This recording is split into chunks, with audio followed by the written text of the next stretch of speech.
প্রতিটা মানুষের মৃত্যু অনিবার্য। প্রত্যেকটা মানুষের ক্ষেত্রে মৃত্যু হবেই। তার মৃত্যু একদিন না একদিন তার মৃত্যুর স্বাদ গ্রহণ করতেই হবে, এটাই বাস্তব জীবন। রাসেলস ভাইপার সাপটা নিয়ে যে কি একটা পরিস্থিতি হয়েছে, যেখানে যাই, ফেসবুকে যাই, ইউটিউবে যাই, যেখানেই যাই না কেন খালি রাসেলস ভাইপার, রাসেলস ভাইপার।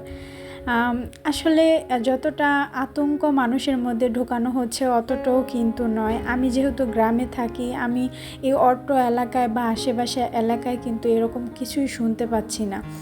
আর যাই হোক, আমি যেহেতু যেখানটায় থাকি এখানে কিন্তু অনেক বেশি সাপের উৎপত্তি, কারণ আমার আশেপাশে অনেকগুলো মানুষই মারা গেছে এই সাপের কামড়ে।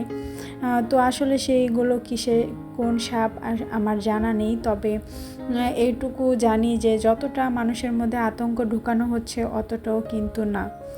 হ্যালো এভরিওয়ান, আসসালামু আলাইকুম। সবাই কেমন আছো? আলহামদুলিল্লাহ আমি ভালো আছি। আমি সাথে বলছি শরীয়তপুর থেকে আরেকটি নতুন ভিডিওতে সবাইকে ওয়েলকাম করছি। আই হোপ সবাই ভালো আছো। আর প্রত্যেককে আমার ছোট্ট একটা রিকোয়েস্ট, সবাই প্লিজ লাইক দিয়ে ভিডিওটা কন্টিনিউ করবে, কেননা তোমাদের একটা লাইক আমার আর নতুন নতুন বন্ধুদের কাছে ভিডিওটা নিয়ে যেতে সাহায্য করবে। সকালে উঠে না টুকটাক অনেক কাজই করে নিয়েছি। আসলে ছেলেটা অসুস্থ, তো ভালো লাগে না, বেশিরভাগ টাইমই শুয়ে বসেই থাকি, ওর সাথে কাজ একদমই কমই করা হয়। তবুও তোমাদের সাথে কিছু কিছু ভিডিও আর কি শেয়ার করছি। আর ক্যামেরার পিছনে তো অনেক কাজই থাকে, সব তো আর শেয়ার করা হয় না। তো এদিকে দেখো আমি একটু মাটন রান্না করবো আজকে, খাসির গোশ। তো এটা আমি আসলে ঈদ উপলক্ষে এনেছিলাম, কিন্তু রান্না করা হয়নি যেহেতু বাবার বাসায় ছিলাম। তো ভাবলাম যে একটু রান্না করে নেই।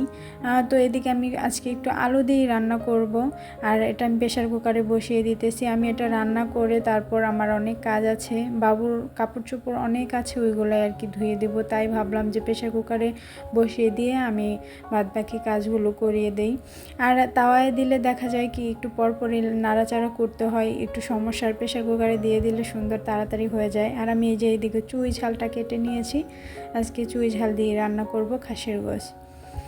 তো একটু আমি লেবুও দিয়ে দিয়েছি যাতে আষ্টে গন্ধটা না থাকে। খাসিতে জানেন অনেকেই একটু আষ্টে কেমন জানি একটা গন্ধ থাকে।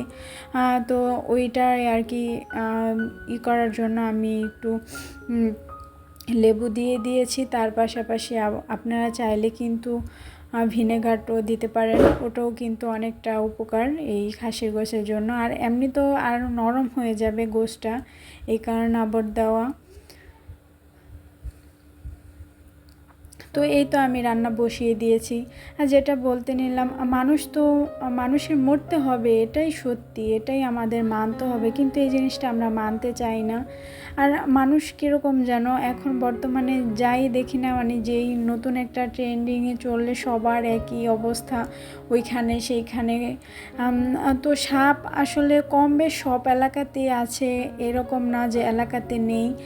কিন্তু এই যে রাসেলস ভাইপার যে সাপটা বলছে আর কি, যেখানে শুনি প্রত্যেকটা সাপের মধ্যেই শুনি যে এত 40টা 42টা এরকম বাচ্চা হয়। আসলে এগুলা পরিবেশ সাথে আর কি খাপ খাইয়ে তারপর 2-1টা বা 3-4টা বাচ্চা বাঁচে, এর বেশি কিন্তু বাঁচে না, যেহেতু এগুলাতে ডিম দেয় না, দেয় হচ্ছে বাচ্চা। তো বাচ্চাগুলো অত বাঁচে না, ঠিক আছে।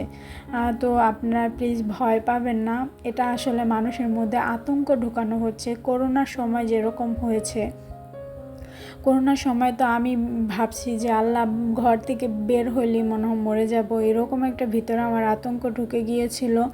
আর কি বলবো, আমার হাজব্যান্ডের করোনা হয়েছিল, আমি তো কান্না করতে করতে শেষ, আমার অবস্থায় পুরো বেহাল।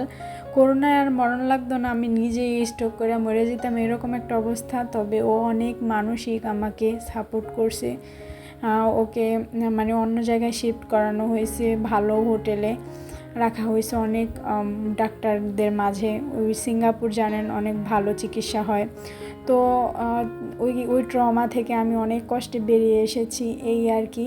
তো ওই রকমই করোনার মতন আর কি মানুষের মধ্যে এই যে রাসেলস ভাইপারের এরা সাপটা নিয়ে আর কি সমালোচনা মানুষের মধ্যে বেশি হচ্ছে। যাই হোক, আমি কাজ কাম টুকটাক সব সেরে এসে দুপুর দিকে একটু ভাবলাম আম কেটে নেই। যেহেতু বোন বাসায় আছে। তো পোলাও রান্না করার ইচ্ছা ছিল, কিন্তু পরবর্তীতে দেখি আমার প্রচুর গ্যাস বাড়ছে, তাই আর কি আর খেলাম না। আর আমি অর্ঘুমা থাকলে মানে নির্ঘুমে থাকলে আমার গ্যাসটা বেড়ে যায়, কোনো খাওয়া দাওয়ার রুচি থাকে না মুখে। এটা কাদের সাথে হয় অবশ্যই জানাবেন। তো এই তো আমি আমগুলা কেটে নিচ্ছি, আর এই আম কাটার স্টাইলটা কিন্তু অনেক বেশি ভালো লাগে আমার, মানে খেতেও কিন্তু সুবিধা। তাই ভাবলাম যে বোনকে যেহেতু সামনে দেব আর আপনাদের সামনে উপস্থাপন করব, তাই একটু ডিজাইন করে কেটে নিয়েছি। এই তো আর এই আমগুলো এত মিষ্টি ছিল, আমি যেই বাসায় থাকি ওই বাসার আপু দিয়েছে এই আমগুলো। তো দারুণ টেস্ট ছিল এই আমটা, অনেক সুন্দর লাগছে তাই না?